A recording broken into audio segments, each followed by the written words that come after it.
Some of the hardest problems in the world exist far above the planet. Our job? To launch the smartest solutions, to protect our satellites, clean up our clutter, to propel breakthroughs in propulsion, to learn more about our place in the universe, to outpace emerging threats. Every day, the Aerospace Corporation uses the latest technologies to ensure our nation's safety and leadership in space.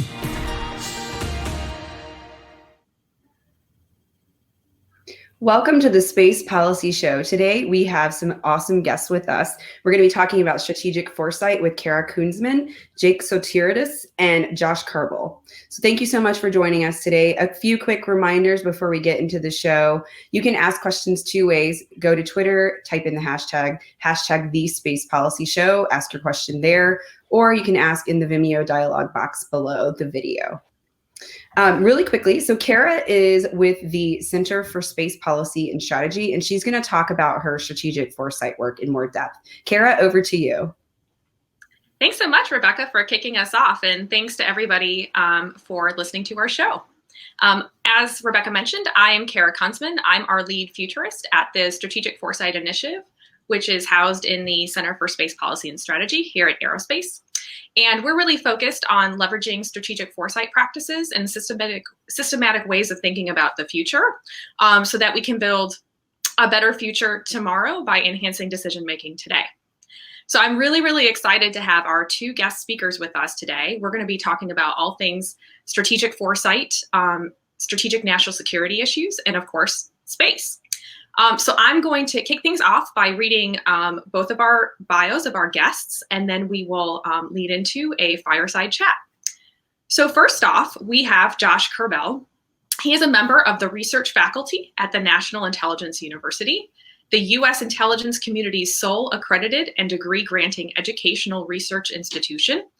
At NIU, his primary focus is on anticipatory intelligence, how to better anticipate the emerging dynamics spawned by an increasingly complex security environment. We also are joined by Lieutenant Colonel Jake Sotiriadis, who's the Chief Strategic Officer of Foresight and Futures at the Air Force Warfighting Integration Capability, or AFWIC. His work spans the nexus of disruptive technology, geopolitical risk analysis, and alternative futures to shape the joint force of tomorrow. He serves on the Air Force's Artificial Intelligence, Sensing, and Joint All-Domain Operations cross-functional teams. Wow, thanks to the both of you for being here. I'm really excited to have our conversation. Thank you. I thought we could start off by maybe listening from both of you. We'll start first with Josh. You know, you have such an extensive career in looking at a variety of national strategy concerns, issues, and approaches, particularly kind of looking and reflecting on maybe historical hiccups, and then looking forward as to new ways that our country, and in particular our intelligence community, could prevent surprise. Do you have any insights you'd like to kick off with our discussion today?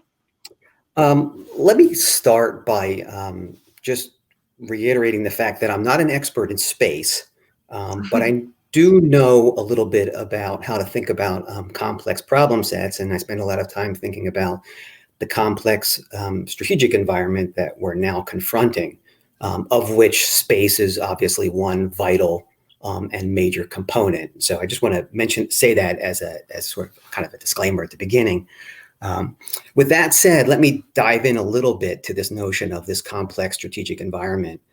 This notion of complexity is something that often gets lost in translation. We use the terminology a lot, and we say, "Oh, the world is much more complex today," and then we proceed to sort of move along most of the time as though nothing really is different, even though we've just said that it isn't. I actually often say that the greatest cliche in the national security community is the world is increasingly complex, not because it's not true, because I think it is true.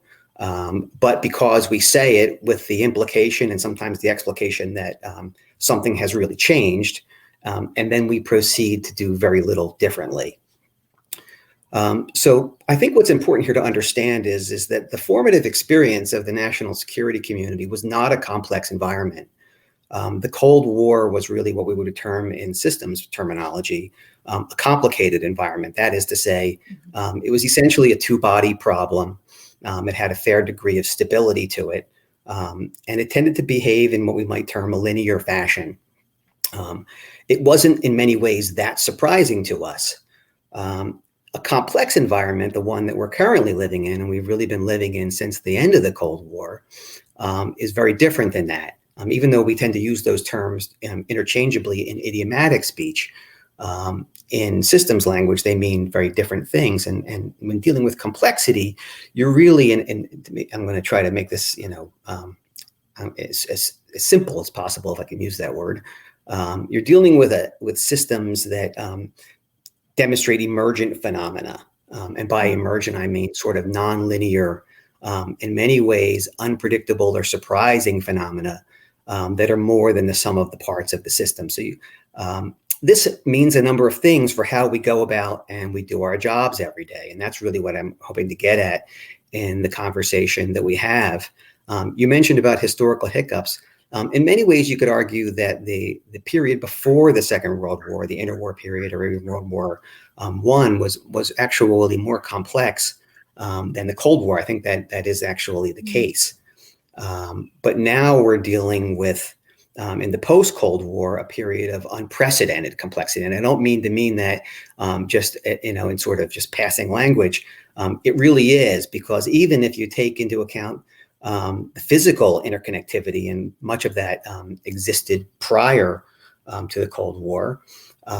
Today, only in the last 30 years, we're dealing with a degree of virtual interconnectivity like we have never seen in the history of mankind, right? Every communications technology represents an increasing complexity.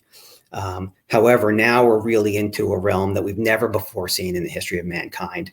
And that, of course, is that today anybody really has the means to broadcast. And that was something that you never saw prior in prior waves of communication technology. So what all this adds up to is that we're dealing with a world today that is in many ways very, very different than the world that was our formative experience. And this actually requires us to do things significantly differently. Something that is not just extensions of what we've been doing all along, right? Not just linear extrapolations of this is what we've been doing, but you actually have to do things differently. And this is hard for organizations, especially when those organizations have been very successful at what they did in the past. Yeah, innovator's dilemma, right? That's right. And this is what I would argue is something that's really eating us. As you'll see as we go through the discussion, I'm not the most sanguine about what I see, because I'm troubled. I totally buy that we were incredibly successful in the Cold War. I think that, but I do think that we're having a hard time because of that success to believe that those things that were so successful then somehow, if we just improve them, make them better, stronger, faster, smarter, can't serve us as well today. And I think that's not the answer, right? We can't just do better, stronger, faster, smarter. We need to do different. And this is hard, right? The sort of the case study people always talk about with this is kind of Kodak. And I think it is kind of a great example, but there are a million out there. Again, as I mentioned in the beginning of my remarks, I'm certainly no expert in space, but I wouldn't be surprised if legacy organizations that are operating in the space realm aren't struggling with this as well. So I'll stop there. That's precisely, I think, the immense value that you two bring to this conversation as we're really thinking about, space as an enterprise, really meaning space as being interconnected and interwoven across everything that's happening globally, as we're seeing right now. And I think our conversations kind of allude to as we kind of walk through some of the implications. Jake, you're in such an interesting spot because you have all this expertise in strategic foresighting, and now you're looking at it through the lenses over at AFWIC. Just wanting to hear your thoughts just to kind of kick off our discussion. Yeah, thanks, Kara. And thanks again for the invitation. It's great to be here with you and with Josh, with whom I share, I think, a lot of commonalities in thought. Let me just provide a bit of an intro as well to follow up on what you've said and what Josh has already said. And that's that, when we ask the question, what really is the purpose of strategic foresight or futures analytics? Because people like to throw those terms around quite a bit, and there are a lot of folks out there that are self-professed futurists. But the premise behind that really is this idea that the future as a singular future doesn't exist, right? There are many possible futures. There are many alternative futures. And so the rationale behind applying a strategic foresight methodology to your particular organization, whether that's a company, whether that's a military entity, whether that's a private sector or governments or international organizations as well, is to be able to develop preferred futures to be able to make better decisions that ultimately avoid some of the pitfalls and the mistakes of the past. And that's a very challenging thing to do. Number one, as we've already talked about, you're often going into organizations that have been successful in their own right and are often either industry leaders or global leaders, if we're talking about the military or intelligence realm, recognized entities with methodologies that have been established. And so it's hard to go in there and then basically criticize or pick apart existing successful models. But what Futures and Foresight allows us to do is really do some visioning on sources of disruption. And that's what's difficult to identify. And I think in order to develop anticipatory thinking, we have to have some very, very important and very precise methodologies in place with the right folks trained to be able to identify emerging weak signals, because today's emerging weak signals are the normal of tomorrow. When you're communicating, and this is sort of the futurist's curse, and I think a lot of us having on this program today probably are in that boat. You're trying to project potential sources of disruption or identify, past trends or past sources of major societal or organizational change that you think could also be playing a role in the preferred future or affecting the strategic environment that your organization is working with now. So when we talk about things like the space realm, obviously near and dear to our hearts here with aerospace, we also have to acknowledge that each one of our collective imaginations when we think about space is very much clouded by our own individual visions of what the future is. And that's why it's so important to apply this foresight and futures methodology to that process so that we're able to do some visioning on alternative futures and recognize that, number one, we have to understand where it is we think we want to go. That's actually a large problem that many organizations fail to do. And where we sit right now in this current pandemic, I can't tell you how many reports I read or how many articles that are out there that call this a black swan event. And anybody doesn't that drive you crazy? It drives me absolutely crazy because you say, wait a minute, we're in the midst of a seismic change, of a systemic change. The question is, do we recognize the vulnerabilities that are inherent in our system, but more importantly in our way of thinking, to be able to develop anticipatory thinking in the future so that we can avoid this kind of strategic surprise as we move ahead? Yeah, I mean, well said, Jake, and it piggybacked very nicely, I think, with Joss's insights as well. Hopefully, one thing that hopefully our listeners can get from this conversation is exactly that. There are better ways than just reacting, and so I'm really looking forward to kind of walking through some of those issues with you here, in the near term. Although, before we get started on our specific questions, I would like to play a short clip that has actually gone viral in this COVID world that we're living in. I think it'll tee up our conversation nicely. So cue the video. Well, I'm sorry, but what are we going to do to help them? Nothing.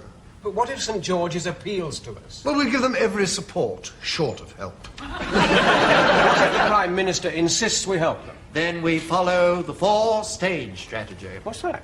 A standard Foreign Office response in a time of crisis.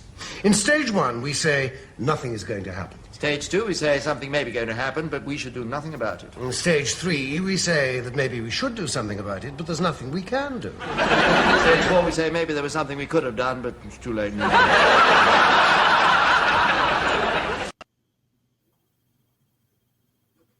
So I think this video does just a great job kind of teeing up the quandaries of leadership under surprise and uncertainty. So I'd like to just kick things off to see if you guys have any perspectives on, can we do anything as a nation on these surprise factors? Josh, let's start with you. Sure. So the answer to that question is yes, we can.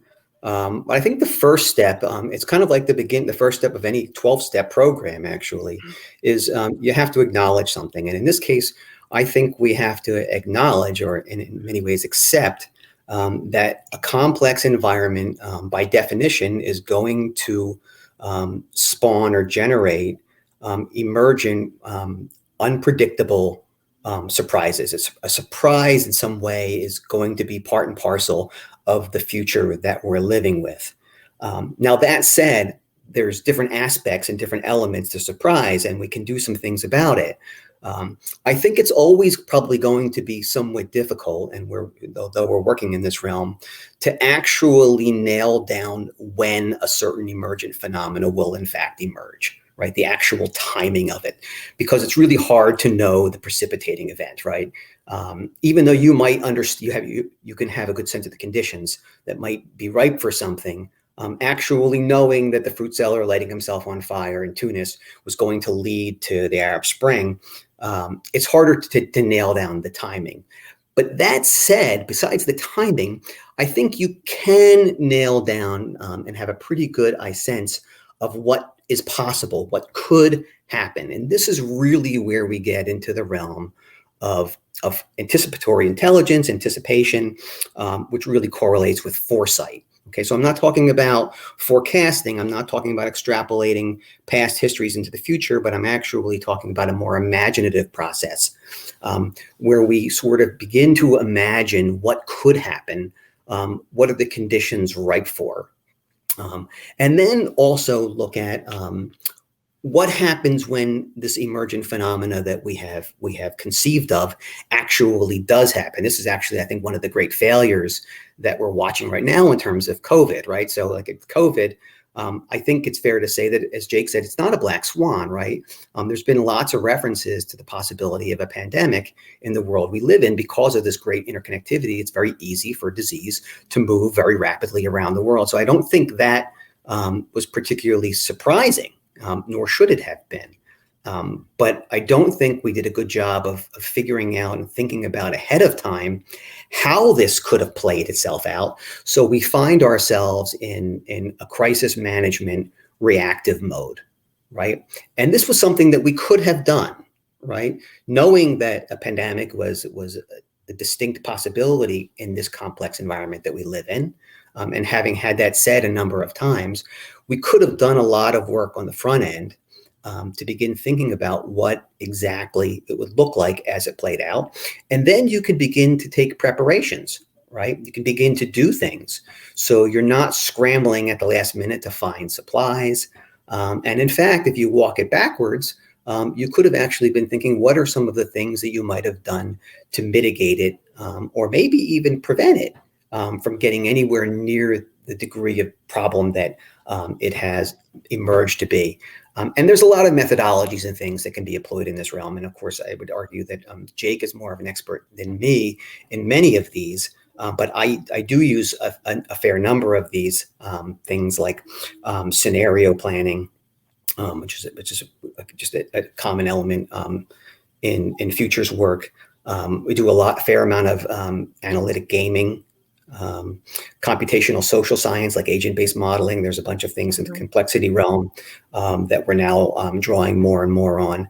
And these, I would argue, are all elements and methodologies that we can use in an anticipatory / foresight kind of way to help us cope with surprise. Again, I think we're going to have some surprises. The question is how surprising are they actually, and what we do. Yeah, that's a good way to put it. Jake, from a methodology standpoint, are there any additional tools or approaches that you think would be helpful in anticipating surprise? Yeah, there are so many. Let me just mention a few, and I'll pick up on what Josh talked about in terms of the scenario planning. And I would also add to some of his points that there is a natural connection. I'm an intelligence officer by trade in the Air Force. And so I think there's a wonderful marriage of intelligence analysis and understanding the tradecraft, the nuances that go into building that type of an analytic product, and the skill set of strategic foresight and futures because they both can mutually reinforce each other. And the skill sets that one gets from doing or understanding the craft of intelligence analysis often lead, I think, to better outcomes when we talk about crafting preferred futures. But ultimately, Kara, I think what we really need is we want to try to inculcate this disruptive thinking into how we project national security futures in our planning processes. One of the issues that I have is that if we can talk about the military or the intelligence community or even many major industries, is that we tend to view success in terms of a very short range, limited model of either a budgetary victory or some sort of very, very near term small victory. That's how we tend to look at success. It's very, very difficult to say, okay, this macro view that we're going to take 20 or 30 years down the line, that's where we want to be. And what ends up happening is a situation like today occurs and people say, hey, where's my strategic foresight? Where's my futures analytics? Where's my app, if you will? Let me push the button on the app and then just make it work and let me get some futures analytics. The thing is, it doesn't really work that way. It's not, futures analytics don't give you that type of immediate result. This is something that you really want to have, I think, set up in your organization as an operating system, something that is constantly moving, living, breathing in the background, and ultimately becomes part of your operating culture in your respective organization. So it's too late in the middle of a disruptive change to say, we ought to start thinking about figuring this stuff out. How can we get better at it? So there are steps, concrete steps that we can do now, and many of those are resident in what we are defining as strategic foresight and futures. Number one, scenario planning is very, very useful because if you can look at a swath of scenarios ranging from sort of a continuation of the status quo, if nothing changes and everything remains equal, all the way through systemic transformation. And you're able to sit with a group of individuals who understand the historical sources of societal change, but then they can also move beyond just your organization, and they can look at things in the scientific, technological, environmental, ecological, and geopolitical realm, and then cull the weak signals that come out of all of those respective areas. You can build a comprehensive picture of sources of disruption that then would come back and impact your organization and impact your strategic planning. That's something that's very difficult to do, as I mentioned, because we're normally not trained to think that way. We're not trained to embrace complexity, as Josh talked about, or embrace sort of multi-layered causality, non-linear variables that lead to these different outcomes. And I think what ends up happening is most organizations either tend to over-predict or under-anticipate change, right? And so they either overcorrect or undercorrect, and then it sort of leaves you in this no man's land of continuously seeking for answers. But I'll give an example even today, right? So when we talk about space, right now, everything that we do in the space domain is essentially linked to terrestrial interests or operations, as it is right now. That's going to change dramatically in the future, and there are many alternative futures to get there. But we need to do a better job even right now of understanding this current era of what we're calling great power competition again. And we have to better understand the political ideologies that are underpinning that competition to then understand how those actions, how those ideas are becoming material and manifesting themselves in a way that affect the space realm, for example, and a host of other realms as well. And so I think until we can put those kinds of equations together and ask the right questions, we're going to keep coming up short. Yeah, I mean, just incredible insights from the both of you. And I think, obviously we can only accomplish so much in a short little discussion here with us today, but I'd like to try to tackle a couple of those hard strategic questions and at least get us simmering on them. So, and again, I think a big part of our conversation is acknowledging, right, this broader interconnected world that we live in and looking at both the impact it has to space as well as the other way around. So I have kind of three kind of similar flavors of questions here that I'd like to kind of work through. The first is, obviously, I think we need to acknowledge what does this post-COVID world, what could it look like? What are those possibilities? And what are those broad strategic and security questions that we need to be asking and working now? Jake, I know that you've been actually intimately involved in a very, very extensive study right now. Can you just give us a couple of your high-level insights? Sure. I can broadly talk about what it is that, again, like our futures methodology can bring to the table with that. And so when we talk about building a global futures report to look at a post-COVID world, many things come to mind. But number one, I think we need to look at, as I mentioned before, examining the sources of disruptive change, because there actually may be a lot of continuation in terms of the current geopolitical games that were already in place. But we also have to look at specific accelerants or decelerants of that competition, and those are going to span, everything from the military to the economic to the societal realm as well.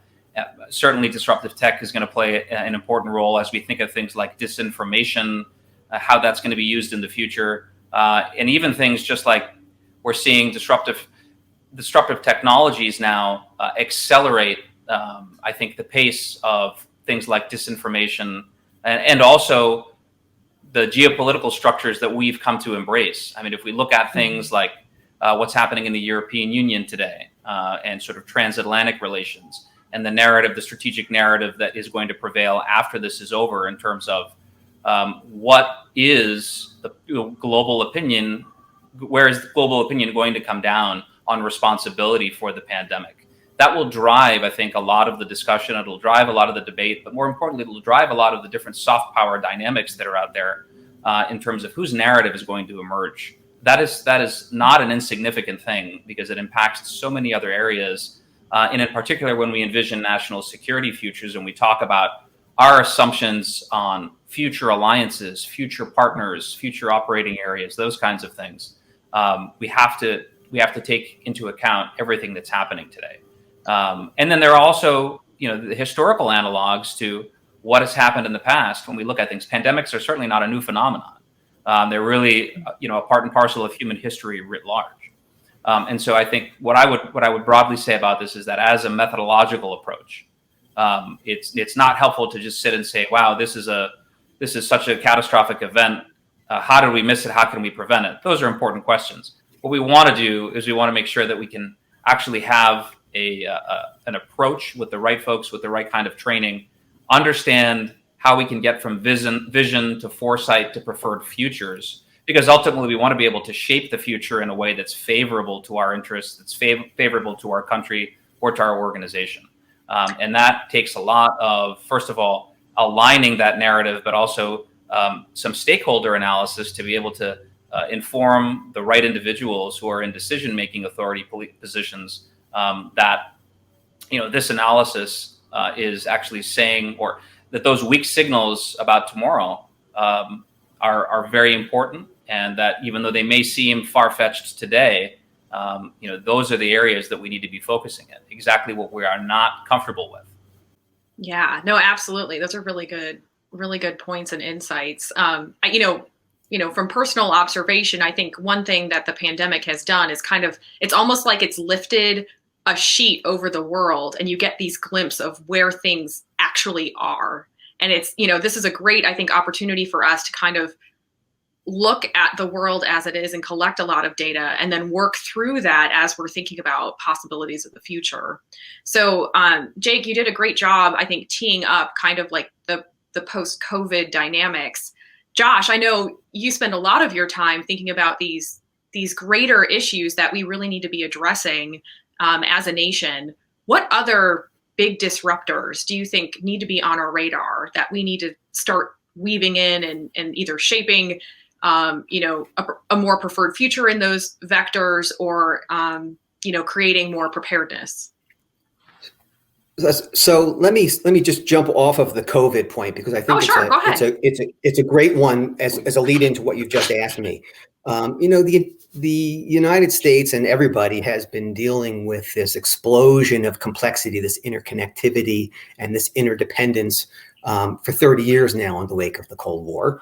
And we've seen a bunch of things kind of emerge in that time period that I kind of had hoped every time it happened, they were bad things in some ways, but in some ways it would get the national security community to make a move, right, in terms of doing something different.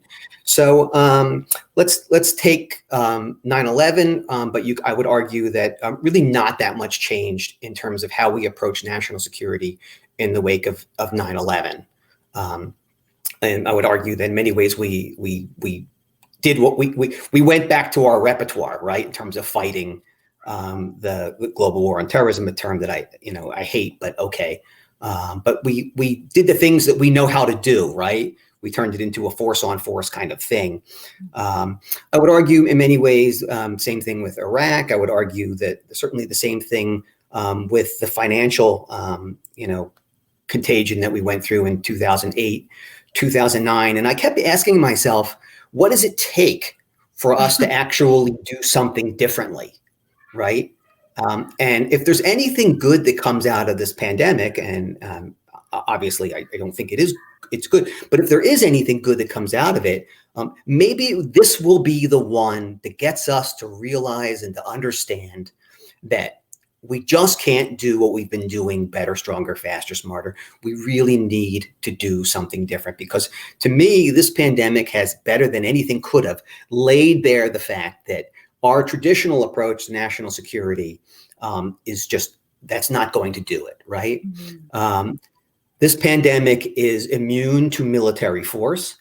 It is immune to diplomacy. It is in many ways immune to our approach to intelligence, right?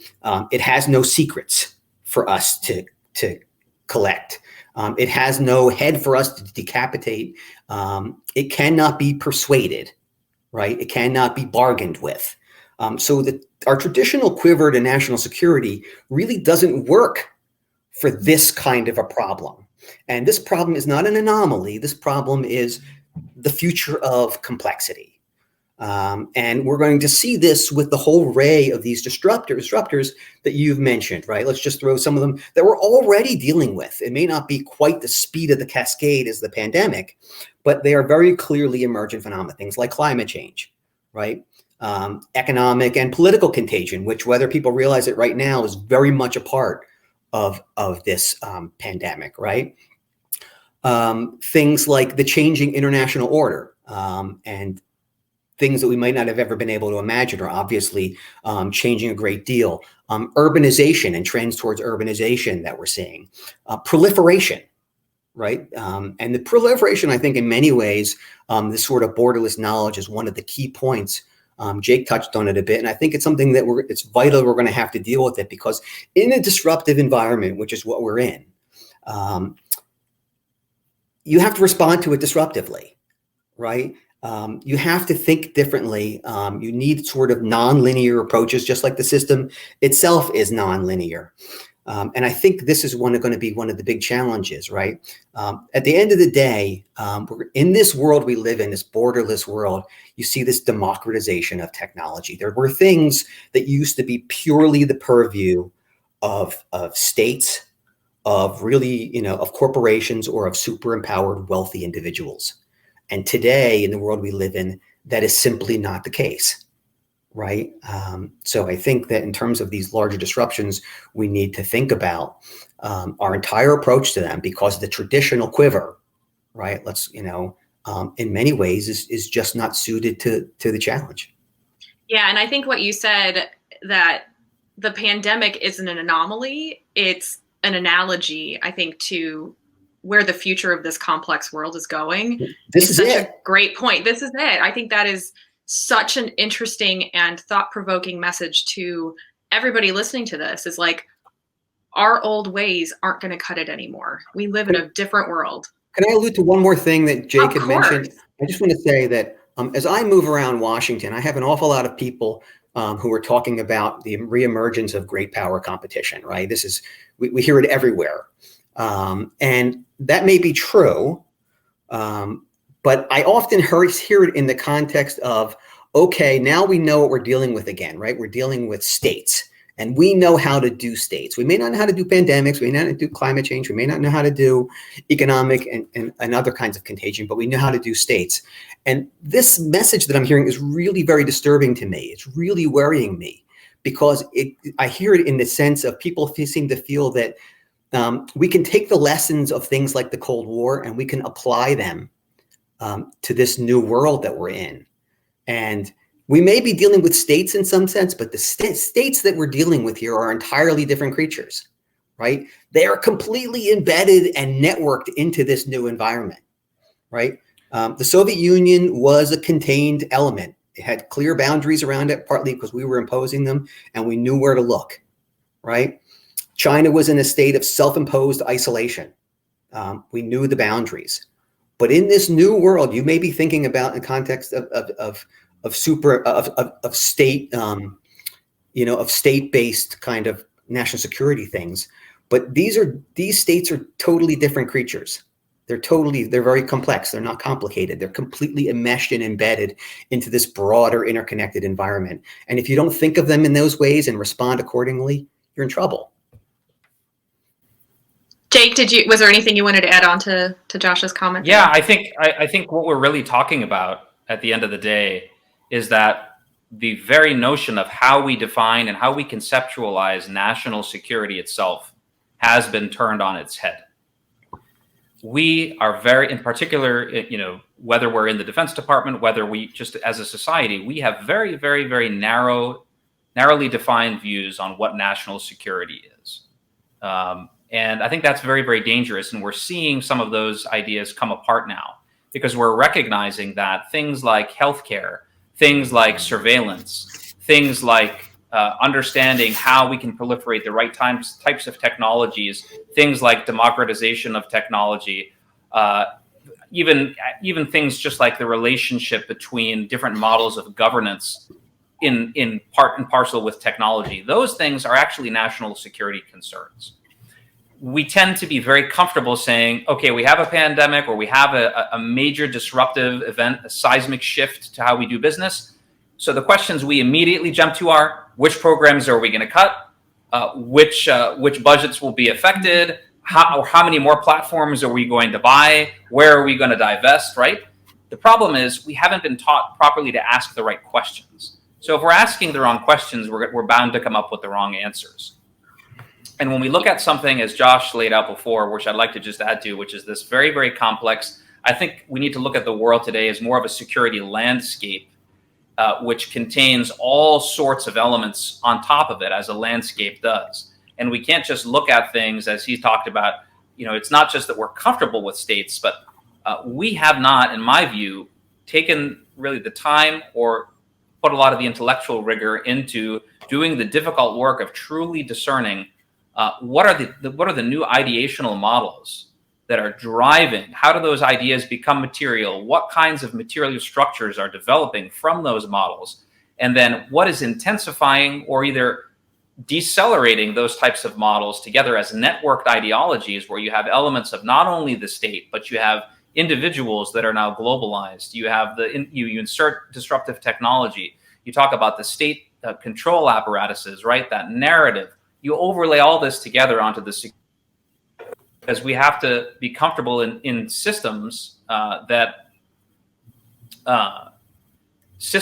inherently are much different and much more multifaceted than we're used to dealing with. And if we always turn to a military hammer to solve a particular problem, the military is certainly useful for many things. We're also going to come up short, because what we're seeing today is that we have to think of new innovative ways of defining national security and making the right investments and thinking differently so that we're able to deal with all of these phenomena. And that is as important for the situation we're in now in the COVID-19 phenomenon, as great power competition moving forward and into the realm of space as well. I think there's a line of thinking there that we need to embrace that is going to enable us to develop preferred futures for all of those areas. Yeah, I think you two are on to something really, really important here, in that our whole way of approaching problem sets across national security and leadership, and of course space, which is what we specialize in, needs to totally be rethought. And I actually, when I practice strategic foresight in my daily life, I'm finding myself mostly spending a majority of my time thinking through more of those global models. And then I put on my space lens and I look at it from that perspective. So, in practicing, the pure academic approaches to foresighting, I think getting perspectives from folks like you who maybe aren't space experts, but certainly have been looking at these global models, I would love to get your perspectives on what does all of this mean for space? I mean, you kind of alluded to, Jake and Josh, the hardware-centric mindset, the build more systems, the I just got to fund it, if I have the technology, I'll have the advantage. Those are very much, the themes that we are pulling through, for the future of the enterprise. I'd love to hear from both of you. What are we missing? What should we be doing differently in space? Josh, maybe let's start with you on this one. So it's a great question. I'll give a very broad answer that again, not being an expert in space. One of the most primary things about the nature of a complex system is it tends to be very dynamic, right? It's not static. It changes rapidly. And I suspect when it comes to space, we're going to have to deal with the same thing. So I think that in terms of developing our capabilities in that realm, it's going to mean quick, fast, and cheap compared to a lot of the traditional technological programs. In preparation for this today, I was just doing a little bit of reading, and I had just enough to make me dangerous, right? And I was reading about a company in California. I won't say its name. I don't know if we're allowed to say names or anything. That was talking about that it's doing work in terms of developing rockets and to be able to launch satellites for a tenth of the price of some of the other companies, even some of the more well-known but new companies. And I was just shocked. And I think that this whole notion of rapid prototyping, failing fast and cheap, as you hear, it comes out of the Valley a lot. I think this is probably going to be true for space. And that, of course, may have implications for manned space, I suppose, because if you're failing fast and cheap, you don't want to be killing a lot of people. So it probably means a lot of space that doesn't involve humans on board. Again, I'm speculating completely into a world that I don't know a lot of, and I'll just bring this back to this notion, however, that as we think about technology, it's very important not to just think of technology and tools. Which is what we often tend to do. One of the most important things in dealing with complex systems is you really have to open the aperture. So I would just say, in terms of thinking about the future of space, I think it's really vital that we not just think about space. I think it's vital and not think most of all just about technologies, but we really try to consider it in a much broader context, whatever that context is. And it's something that is often not easy for us. That's kind of a convoluted answer because I'm thinking about it as we're talking here. And again, it's not my specific realm, but my caution would be here: don't think about space as space. Think about space as a component of something much bigger than that. Yeah, no, it's great advice. And I mean, it's something that we're really pushing hard in our strategic foresight initiative here, but it's, as you can imagine, it's difficult to overcome, some of the legacy approaches, right, that we know well. Absolutely. Jake, I know you can weigh in on this one. Yeah, well, I think what's really important is what we talked a bit earlier about, which is before we even can talk about a particular realm or a domain or however we want to phrase it, we've got to really think about the preferred futures that apply to us. And in this case, this is a national debate and national discussion that we want to have. And partly, we've seen a different organizational approach that's been taken with respect to space very recently. And obviously now the Space Force being stood up. But I think beyond that, and we can see that's sort of a physical manifestation of the commitment there, particularly in department, we need to look at which alternative futures really speak to the direction we want to move into. And until we can sort of articulate those visions, and then we can walk back from those visions to say, in order to get to those different goals or aspirational scenarios that we want to frame, we've got to figure out what critical touch points are there, and they're not going to just be in the space realm or within the technological realm. We've got to also allow for developments that are geopolitical, that are scientific, that are environmental, that are societal. And so I think it bleeds a little bit into what Josh was talking about as well, because I think that we're beyond the point of just being able to talk about a particular issue as sort of a solitary event or solitary theme. There are just too many interconnected points, and with something as broad and complex as the space enterprise, that's certainly the case as well. More importantly, right now, I think in sort of the near term, we've got to recognize that things like when we talk about disruptive tech, it's really not the tech itself that becomes disruptive. It's also, there's a context behind it, and there's a means to employ it to a specific end that we really need to look at. And that applies, I think, directly to what we're talking about in space. Until we get to a point where we are truly moving beyond the completely terrestrial domain, because I said before, the operations that are being conducted or the activity truly correlates back to things that are happening here. We've got to understand the complexities and the different touch points that are going to enable us to get to those preferred futures. And I think a lot of that, the encouraging part of all of this, right? And I do want to end with this, is that, those debates are happening and those discussions are happening, and we're seeing sort of this renewed interest and recognition that we are not going to be successful unless we have a coherent vision for space. And I think one quote from the political scientist Carl Deutsch, I think, is very apt here in this entire discussion what we're talking about. And Carl Deutsch said that material power is the capacity or the luxury to not to have to learn, right? Mm-hmm. And so if you look at it, if you look at our national security over the last 30 to 40 years, right?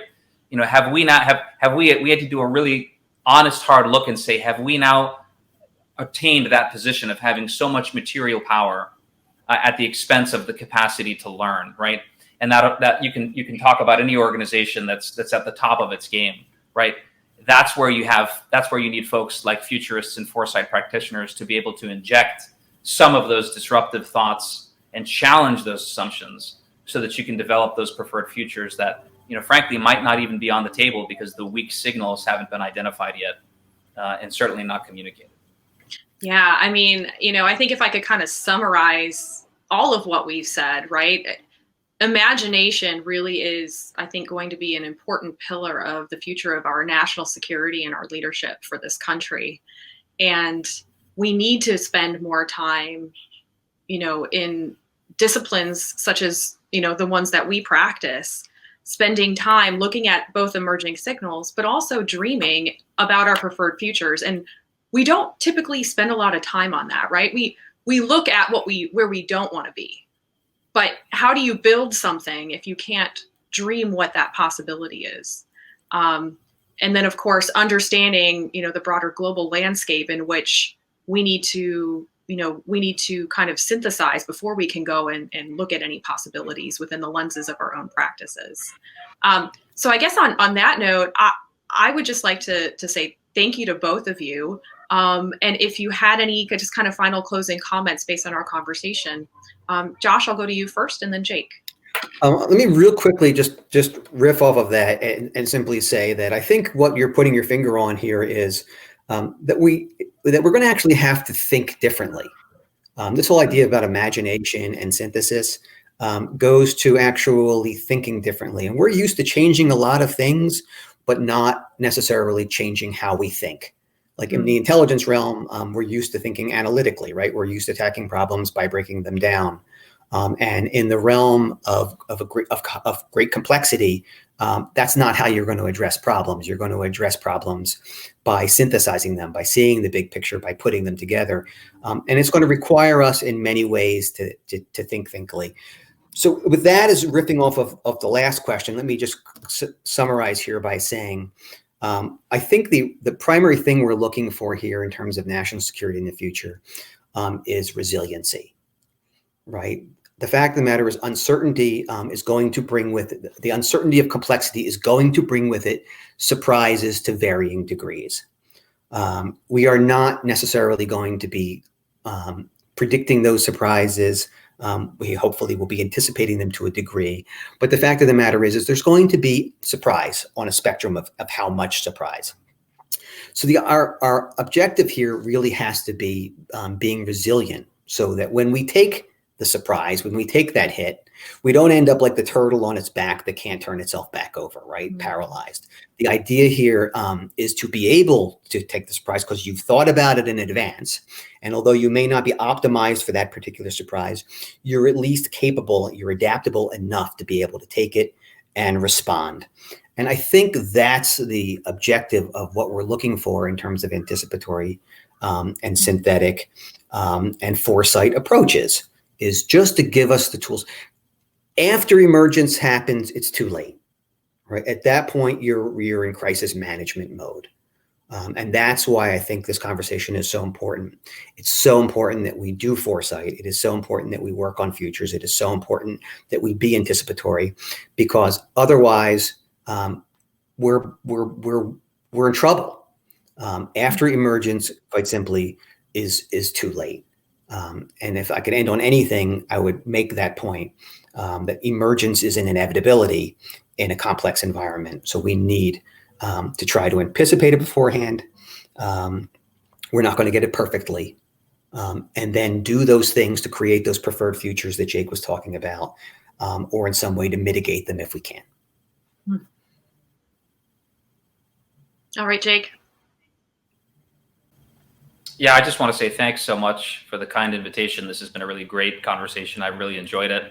And I think the best part of it is that recognizing that we're having this conversation that is going to be viewed. And I think it raises the awareness and the premium on foresight as an academic discipline, foresight as really an indispensable tool with which to craft the future of our organizations, the future of our national security apparatus, and ultimately even looking at the future of our national security strategy. I think writ large, those are going to be important takeaways from these kinds of discussions, and the fact that we are having these discussions, the fact that organizations are increasingly embracing futurism and foresight as disciplines is very encouraging. One of the things I think that many folks don't realize is, the United States is actually not necessarily a leader in futures. We've got wonderful universities and futures programs, but there are many governments all over the world. I can think in particular South Korea, a lot of the Scandinavian countries, that actually have legislation that says that anything that any new strategic plan that comes to the fore must be quote unquote future proofed. That means that it has to have been run through a foresight analytic process. They can hopefully develop some alternative futures to sort of get that way. And I think that's what is useful about our discussion, is to say that we want to advocate for those kinds of things. And there are going to be all sorts of individuals and programs and capabilities that could make that happen. And so I'm happy to have been part of this discussion today, and hopefully in an effort to get us there and to develop some preferred futures as we get ahead. So thanks so much. Wow, just an incredible insights and discussion today. Thank you, Josh. Thank you, Jake. Thank you so much, Kara. Really appreciate it. Of course, and I'm personally, looking forward to working with both of you to try to disrupt that thinking as we move ahead. So thank you so much. I think this is the start of a very, very interesting set of dialogue moving forward. Okay, Rebecca, well, thanks so much to our guests, and over to you to close us out. Thank you so much for joining us today. We're really happy that you took the time. Again, if you want to ask questions, you can tweet us, # the Space Policy Show. You can comment in the video dialogue box below. Also, we're here every Tuesday and Thursday. Our next episode is going to be Japan's gradual shift towards space security with Sam Wilson. Sign up for the latest alerts. We're at aerospace.org/policy. Until next time.